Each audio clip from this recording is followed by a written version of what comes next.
This happened about a year ago. I was on Grindr looking for either fun dates or new friendships. For those of you unfamiliar with Grindr, it's a social media app that is destined primarily for gay men, and many people use it to hook up with other men. One day, I was scrolling and I received a new message from a guy who we'll call Brian. I took a look at some of his profile pictures, read his bio, and decided that I was interested in him. We started messaging back and forth, and he seemed to be really kind and charismatic, and a guy who really knew how to hold a conversation. Something that is very hard to come by on this app. A few days went by, and we eventually exchanged numbers. He seemed nice enough, and I wanted to see if he was as great in person as he was over text. So I asked him if he wanted to go on a date with me. He very happily agreed.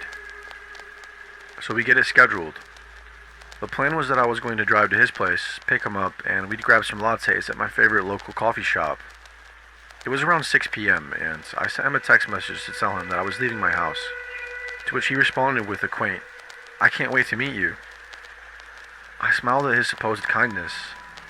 Then in the middle of driving to his house, I received a phone call from him, so I picked up, and the conversation went something like this. Me. "Hey Brian, what's up?" "Hey, quick change of plans. I'm feeling tired and I would rather not go out. Would you be okay with staying at my place? We can watch some TV or order some takeout." "That's not really what I had in mind. I like to go out and do things on the first date."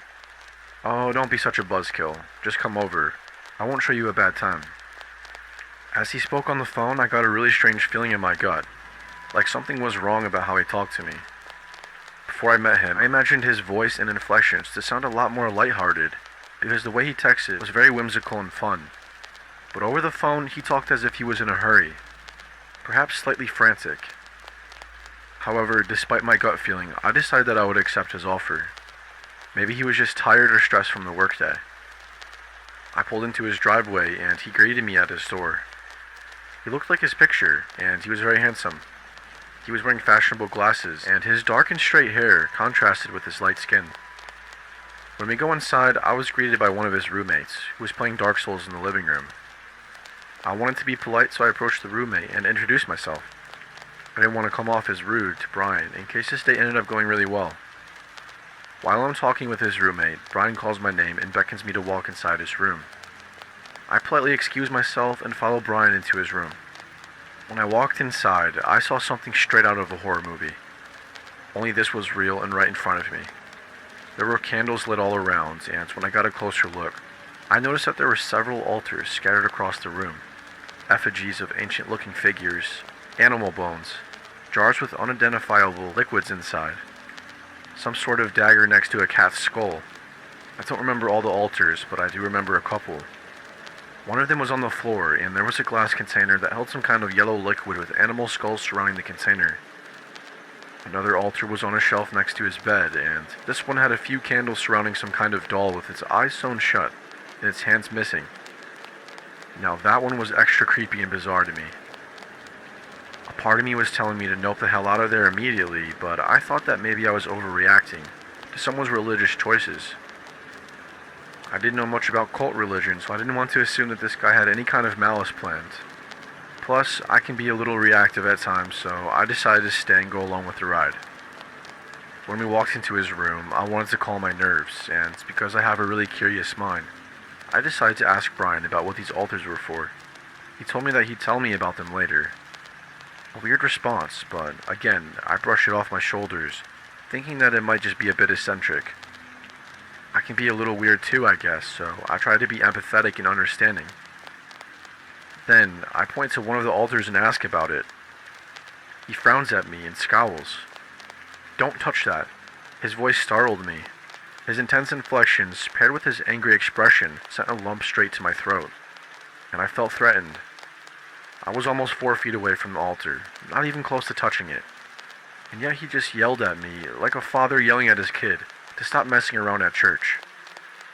I was confused and thinking I had done something wrong, so I apologized. In the blink of an eye, his scowl turned into a smile, and he kindly invited me to sit with him to watch a show. What really weirded me out was the fact that his smile looked and felt genuine. He had just gotten angry, but all of a sudden he didn't care, and served me up a really kind disposition. I was unsure of how to process what had just happened, so I decided to sit down with him. He seemed to be acting pretty normal once this ordeal had happened, and we started to talk about ourselves. After some time, he became really sweet and soft-spoken, similar to how he was over text message, and we were able to share some stories about our lives. It was starting to feel like an actual first date, and my nerves subsided a little bit. I was probably just overthinking everything else. He then turns on this TV show. Mind you, I was still a little freaked out by his random outbursts, so I was on guard still. So I offered to invite his roommate to come and hang out with us. Brian's roommate seemed like any old average Joe when I met him, and I just wanted someone else to be there to act as a buffer. I wanted to see how he would act around other people, but when I gave him my idea, he immediately shut me down, and his personality switched from easygoing to stressed and angry. He started cussing out his roommate to me, making it clear that he absolutely hated him. The switch was so jarring, so I started to panic again. Then he changed the subject and started to talk about me. He said that he found me really attractive, and in the process, his fingers started to graze my thighs. I needed a second to collect myself though, so I excused myself to get some water. When I stood up, he immediately slapped my ass and told me not to take too long. I walked out, closed the door behind me, and started to make my way for the kitchen. I was hoping to chat with his roommate on the way and see if I could ask him about Brian, but he was asleep on the living room couch, so I just made a beeline to the cabinets in search of a cup.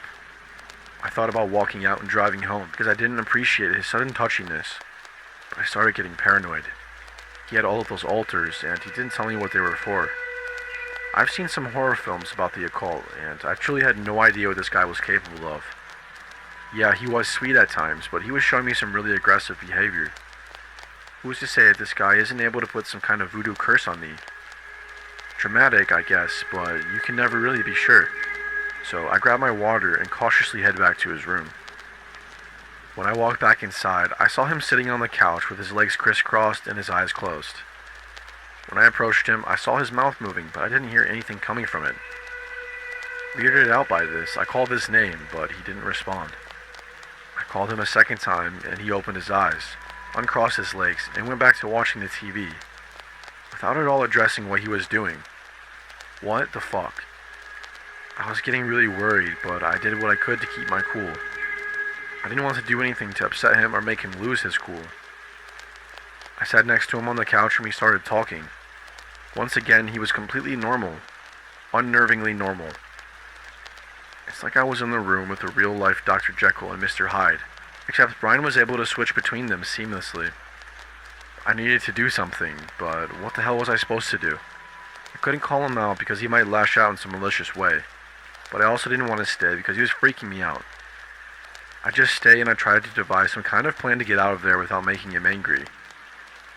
At some point, he gets up to grab his phone, and I thought I would try dishing out the same kind of ass grab that he gave me when I went to get water. Maybe it would release the tension that I was feeling. Maybe he'd like it and it would make him less aggressive.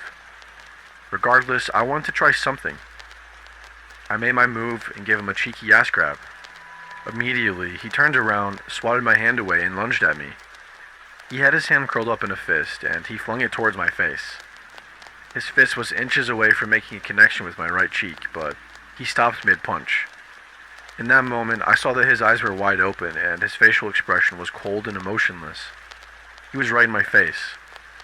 My heart was beating so fast that I felt like I was seconds away from an aneurysm.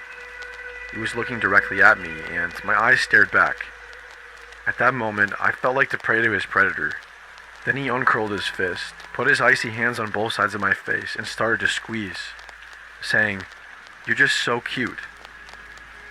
He pulled me in and forced a kiss. I absolutely did not want to kiss him, but I was paralyzed and I couldn't will myself to push him away. His words were patronizing, sort of like he was talking to a dog, and it felt even more like this because he had just scrunched my face against his. I felt disgusting kissing someone who would almost punch me in the face. There was nothing I could do in that moment. Again, I didn't want to risk pissing him off. He slowly pulled away, gave me another sweet smile, and sat down, pretending that nothing had just happened. Just started staring at the TV again. Yup, so I'm over this completely. His behavior was becoming more erratic and more unpredictable. His room was creepy as shit. He clearly had associations with the occult.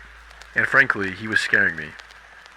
I eventually decided that I'd rather deal with the voodoo-looking altars later on than stay in this house and have to put up with immediate danger. So I snapped myself out of my anxiety-induced trance, stood up, and told him that I was starting to get sick and that I wanted to go home. He got angry and tried to convince me to stay the night, but I gathered my courage and insisted that it was time for me to leave. He begrudgingly let me, but it was clear that my decision pissed him off. I didn't care anymore. I said my goodbyes and told him that I would text him later, thinking that I was lying through my teeth to myself while doing so. I got in my car and I drove home shaking and sweating. I felt relieved to get out of there, but nervous that he might try to do something. The uncertainty of it all is what truly shakes me up, but thankfully, no actual harm came to me. Who knows what would have happened if I would have stayed, though. I blocked Brian's number as well as his Grindr profile, and even now, I keep my own Grindr pictures private. I haven't heard from him since, but I still fear that he's going to try and come after me somehow.